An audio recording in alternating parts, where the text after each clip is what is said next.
Olá, pessoal! Vamos corrigir as questões de biologia do Enem, prova de 2015, uma prova que veio um pouco diferente do padrão porque cobrou bem menos ecologia do que a galera estava acostumada. Então vamos nessa. Essa primeira aqui, o uso do látex em água infestada por hospedeiros intermediários pode controlar qual doença? E quando a gente lê o texto, o látex serve para matar moluscos. Logo, que doença tem nesses animais como um hospedeiro intermediário?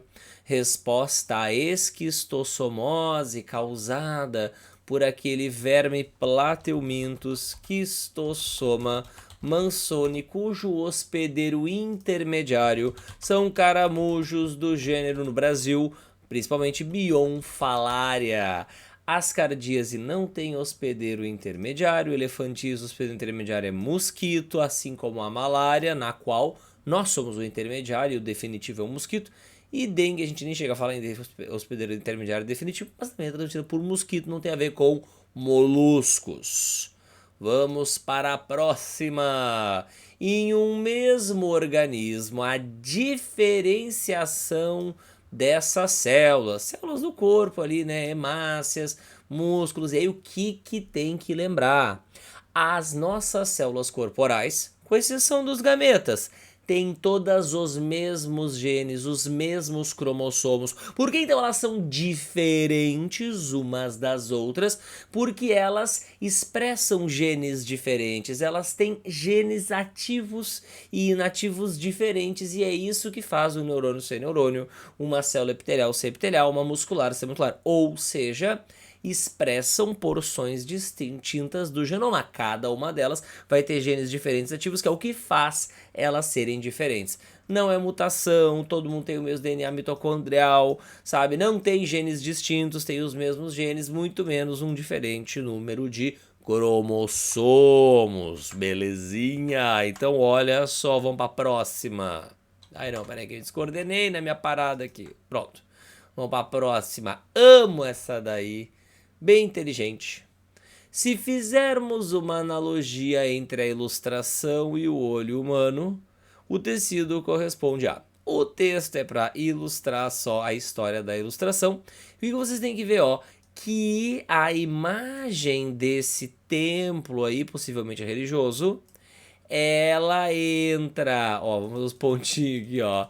Ela entra por esse buraco e é projetada ao contrário nesse tecido que está aqui no fundo do lugar. Olha aqui, o bagulho é ao contrário. O buraco do olho, esse preto aqui do olho, é o que nós chamamos de pupila. Então, isso aqui, esse buraquinho, seria o equivalente à pupila. E a imagem, ela vai lá para trás do olho. Lá atrás do olho, do outro lado da pupila, tem uma camada de células chamada de retina, que é a camada de células fotossensíveis que vai detectar a luz e enviar a luz que a informações sobre a luz que detectou para o cérebro. Portanto, esse pano faz as vezes do fundo do olho, que é onde está a retina. Próxima. Aqui ele quer uma característica que o texto se refere.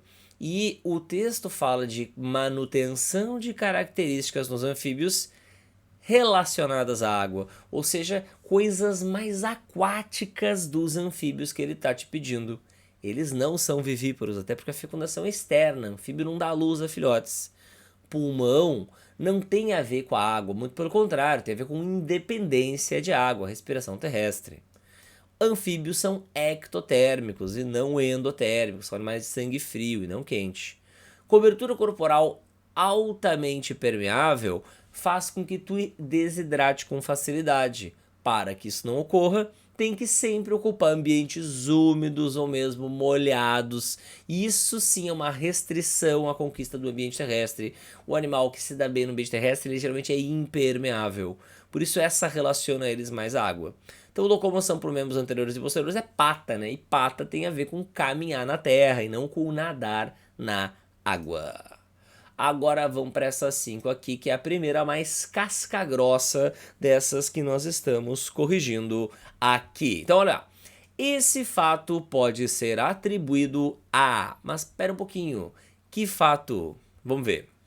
Então, tanto a febre amarela quanto a dengue são doenças causadas por vírus do grupo dos arbovírus, pertencente flavivírus, existindo, isso vai ser importante no final, 4 sorotipos para o vírus da dengue. E como eu não falou nada da febre amarela, porque pelo menos o jeito da febre amarela não tem esse negócio de sorotipo. A transmissão é pelo Aedes aegypti. Entretanto, agora vai vir um fato, embora compartilhem essas características, hoje somente existe vacina no Brasil para febre amarela e nenhuma vacina efetiva para a dengue. E a pergunta é, por que que tem vacina para febre amarela e não tem para dengue? E aí nós temos que lembrar da aula de AIDS, em que todo professor fala que a grande dificuldade para desenvolver vacina para essa doença é a alta variabilidade do vírus, que sofre muitas mutações. Quanto mais variável é um vírus, mais difícil é fazer uma uma vacina que contemple todas as variantes. E aí, o que o texto fala? Que o vírus da dengue tem 4 sorotipos, mas que o vírus da febre amarela não. Aí ele te deu uma dica que tu pescaria se conhecesse o contexto da AIDS, que eu acabei de lembrar. Então, o fato de ter vacina para febre amarela, mas não para dengue, não tem nada a ver o vírus da febre amarela sofrer mais mutações. Isso dificultaria ter uma vacina para ele, que não é o que acontece. Mas tem a ver com a alta variabilidade de antígenos, variabilidade antigênica de antígenos, do vírus da dengue em relação ao vírus da febre amarela, o que faz ser mais difícil desenvolver vacina contra ele, é B. Mas essa vale a pena a gente ler as outras e desacreditá-las. C. Menor adaptação do vírus da dengue à população humana do que ao vírus da febre amarela. Olha, gente, teve mais casos de dengue todos os anos do que da febre amarela, então não faz muito sentido. D. Presença de 2 tipos de ácidos nucleicos no vírus da dengue e somente um no vírus da febre. Não tem, ambos só tem um tipo de ácido nucleico, que no caso desses vírus é RNA. E baixa capacidade de indução da resposta imunológica do vírus da dengue seria um fator que dificultaria fazer vacina com relação da febre amarela. Mas nessa hora que tu poderia ficar nessa com uma dúvida, tu tem que ir no clássico, e o clássico é quanto mais variável é um vírus, mais difícil é fazer vacina para ele. E aí de B, um clássico que não é uma coisa óbvia, já tem que ter uma certa experiência, sofisticação nos estudos para perceber isso daí. E essa daqui é a questão mais difícil dessa prova. Qual a curva representa o perfil de consumo de glicose? E aqui é consumo de glicose. Consumo de glicose, galera, é gasto de glicose, é queimar a glicose. Para manter homeostase. Homeostase a gente pode traduzir como equilíbrio de uma célula que inicialmente está em uma condição anaeróbia, ou seja, numa condição sem oxigênio, com menos oxigênio, menos seria até melhor do que sem oxigênio. Deixa eu apagar aqui esse meu negócio. Menos oxigênio por uma condição com mais oxigênio. Aí qual é a sacada que tu tem que ter? Vamos logo para a sacada. Se a aeróbia gera 38 ATPs e a fermentação, ou seja, a quebra anaeróbia, gera só 2 moléculas de ATP, pô, a aeróbia é muito mais rentável. Então o que ele queria que tu percebesse? Digamos que uma célula precisa de 1000 ATPs, por minuto segundo para conseguir sobreviver. Então, se cada glicose gera 2 ATPs e tu precisa de maneira anaeróbia, sem oxigênio, e tu precisa de 1000 ATPs, pô, tu vai ter que queimar um monte de glicose para fabricar 1000 ATPs, né? 500 glicoses. Agora, quando tu aumenta a quantidade de oxigênio, o que acontece? Cada glicose que tu quebra rende bem mais ATPs. Então, com menos glicoses quebradas, tu já chega naqueles 1000 ATPs que são necessários, saca? Então, tu vai quebrar menos glicoses para te manter equilibrada, porque cada glicose rende mais ATP. Então, vai diminuindo a quantidade de glicoses que tu utiliza quanto maior a disponibilidade de oxigênio. Por isso, a curva 5 é a resposta. E depende de ter essa sacada para acertar.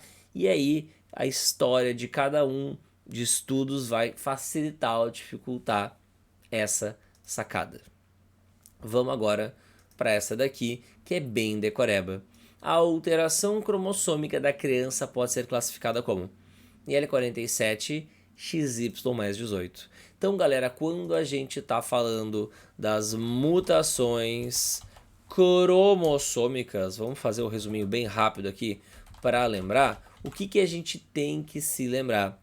Que elas podem ser classificadas em dois grupos principais, que são as numéricas, em que o número de cromossomos da célula mutante não é o número de cromossomos normal da espécie, como é o caso aqui, em que o indivíduo tem 47 cromossomos e o normal para a espécie humana tem 46, e as estruturais, na qual algum cromossomo nosso tem uma mudança na sua estrutura muito nítida, muito saliente. Então já dá para matar que tem que ser uma mutação numérica e não estrutural. Então já não é essa, já não é essa. As numéricas podem ser, por sua vez, classificadas em duas categorias, que são as numéricas do tipo aneuploidia e as numéricas do tipo euploidia. E aí qual que é a diferença? Por exemplo, se eu tenho uma célula, vou fazer uma célula aqui, depois vou fazer uma célula aqui, depois vou fazer uma célula aqui, que apresenta, vamos pegar aqui o verde, 3 pares de cromossomos, 4, vamos botar 4. O que é uma mutação do tipo euploidia? Em cada par tu não vai ter par, tu vai ter uma trinca. Ou em cada par tu não vai ter par, tu vai ter um quarteto. Então quando o número de cromossomos é diferente para todos os pares de homólogos, daí eu tô falando em uma euploidia. Agora quando eu tenho a seguinte situação para esse par de cromossomos, peraí que eu sempre faço isso aí de errado. Pronto. Para esse par de cromossomos aqui eu tenho 2, para esse par de cromossomos aqui eu tenho 2, para esse par de cromossomos aqui eu tenho 2, para esse par de cromossomos eu tenho 1.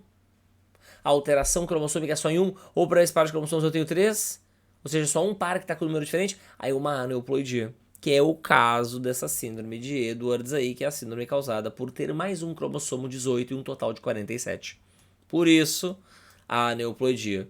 Bem conceitual, mas é um conceito que não é todo mundo que domina com facilidade, entende? Por isso que ela não é fácil. Próxima, olha só. As bactérias modificadas por fulaninho passam a produzir insulina humana, porque receberam o clássico experimento em que, através de plasmídios recombinantes que são colocados dentro de uma bactéria, e nesses plasmídios tem insulina, daí ela passa a fabricar esse hormônio humano porque recebeu um gene humano. E como um gene é a sequência de DNA que codifica a insulina, tem que ser essa daí, né? Tem que receber o gene, né? Que é a sequência de DNA codificante para a insulina. E não proteína, e não RNAs, e não o cromossomo inteiro, é só um gene. Por isso, letra A. Agora vamos para essa 9 aqui, ó. Nessa situação, e a situação é ter cada vez mais sede, sem água, debaixo do sol, uma situação, portanto, de desidratação, o sistema excretor dos estudantes. Então, galera, quando a gente está super hidratado, isso faz a gente fazer mais xixi. Ao mesmo tempo, quando a gente está desidratado, isso desestimula a diurese, a produção de urina. E quando o cara vai fazer xixi numa condição de desidratação, o xixi vem bem escuro, um indicativo que ele está muito concentrado, que ele está pouco diluído. E se ele está muito concentrado, significa que ele produziu uma urina com maior concentração de sais e menor proporção de água, porque não pode desperdiçar água na hora que está em processo de desidratação. Por isso que letra A é a resposta, D é a resposta correta. Por que eu falei letra A? Porque tem gente que gosta de marcar A às vezes, tá? Que aumentar a filtração glomerular significa mandar mais substâncias para o xixi. Logo, aumentar o volume da urina, que não é o que tu quer na desidratação, porque na desidratação tu queres urinar menos. Agora essa daqui de ciclo do nitrogênio não podia faltar, eles amam um ciclo do nitrogênio. Animais garantem suas necessidades metabólicas desse elemento. Como? Comendo. Quando eu como proteína, quando a galinha come milho, quando a vaca come pata, aí eles conseguem seu nitrogênio. Então, qual afirmativa fala em comida? A D, transferência da matéria orgânica pelas cadeias alimentares. Não pegamos nitrogênio atmosférico, carboidrato não tem nitrogênio, não pegamos nitritos da água, não fazemos protocooperação com fixadores. Portanto, D. Próxima, essa especiação é um processo de separação de duas subpopulações em espécies que eram uma espécie só em espécies diferentes. Não ocorre. Então tu tem que marcar uma que atrapalha a diferenciação de dois grupos. Por isso que a resposta tem que ser manutenção do fluxo gênico entre as raças de cachorro.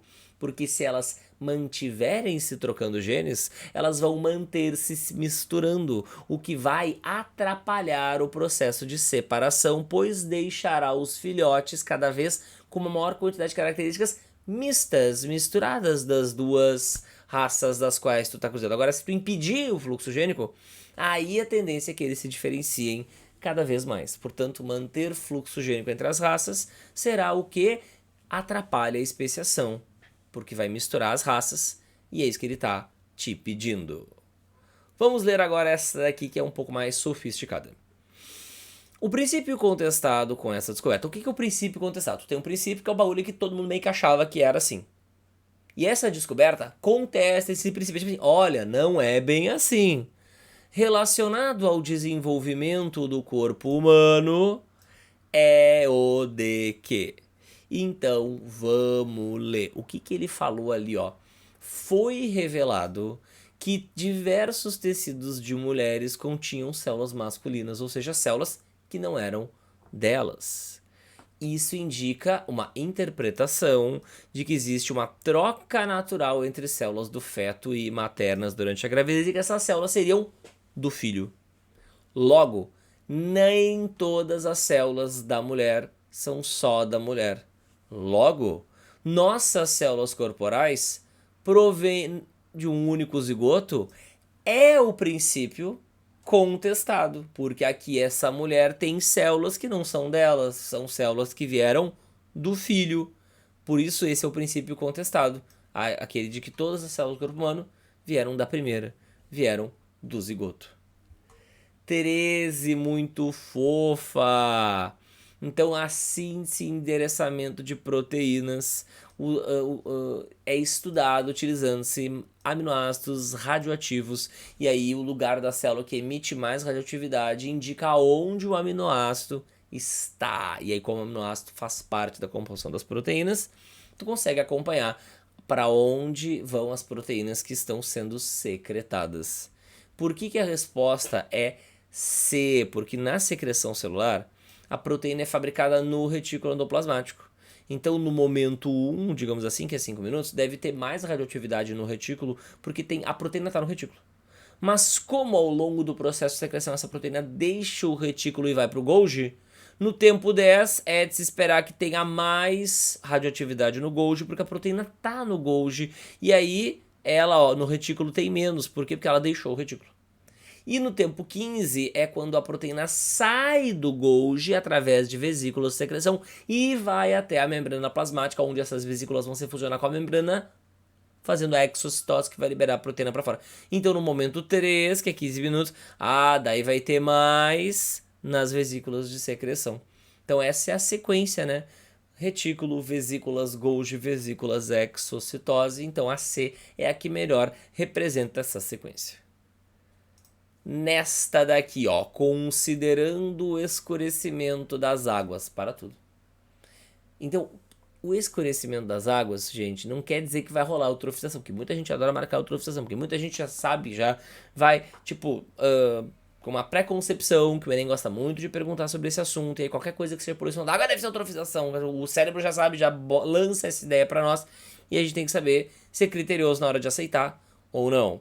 Então, o escurecimento das águas e dos rios causados por corantes. vai atrapalhar o quê? Vai atrapalhar a entrada de luz, e se atrapalhar a entrada de luz, vai inibir fotossíntese. O impacto inicial pode ser esse daí, tá? Então, relativamente simples essa daí. 15, que a reação ficou meio esquisita, né? Mas seria isso aqui que teria uma flechinha, hemoglobina mais oxigênio vai dar oxihemoglobina. Peço perdão aí para vocês por essa pequena imperfeição.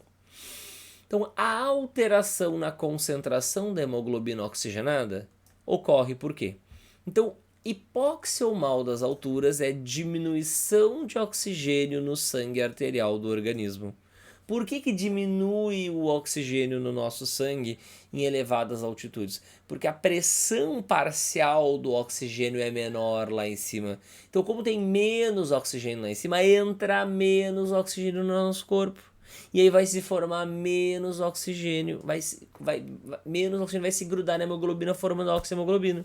Então a alteração na concentração de hemoglobina oxigenada, que é uma diminuição dessa concentração, é porque tem uma queda na pressão parcial de oxigênio do ambiente devido a nós estarmos numa altitude mais elevada. E por fim, essa daqui, eu gosto muito de usar essa questão para os alunos treinarem uma técnica de resolução chamada de se viration, que é tipo assim, não faço ideia, mas se vira, porque aqui dá para se virar muito bem. Ao se deparar com um indivíduo que sofreu queimadura com formação de flictena, que é bolha, o procedimento de primeiros socorros que deve ser realizado antes de encaminhar o paciente para o hospital é. Então, o negócio é tu ir marcando e ver o que é absurdo e o que não é. Ah, vou botar gelo na bolha, vai arder, gelo já arde se tu botar na pele, né? Então não vai amenizar o ardor. Manteiga para evitar o rompimento. Imagina a pessoa com o dedo com a manteiga passando ali, pô, vai estourar a bolha. Que é tudo que tu não quer, né? Inclusive perfurar a bolha com flictena não é a resposta, lá na letra D. Passar pasta de dente para diminuir a ardência. Gente, tem pasta de dente que arde a boca, não vai diminuir a ardência ali. Agora, se eu cobrir a bolha com gases molhadas, imagina se tem aquelas gases molhadas na torneira, aquele desespero, joga por cima. Pô, a gase é delicada, não vai estourar a bolha e a bolha vai ficar hidratadinha porque tá tudo molhado ali na volta. Por isso, letra E é a mais adequada nessa situação. Tá bom, gurizada? Essas então foram as questões de biologia do Enem 2015. Até a próxima!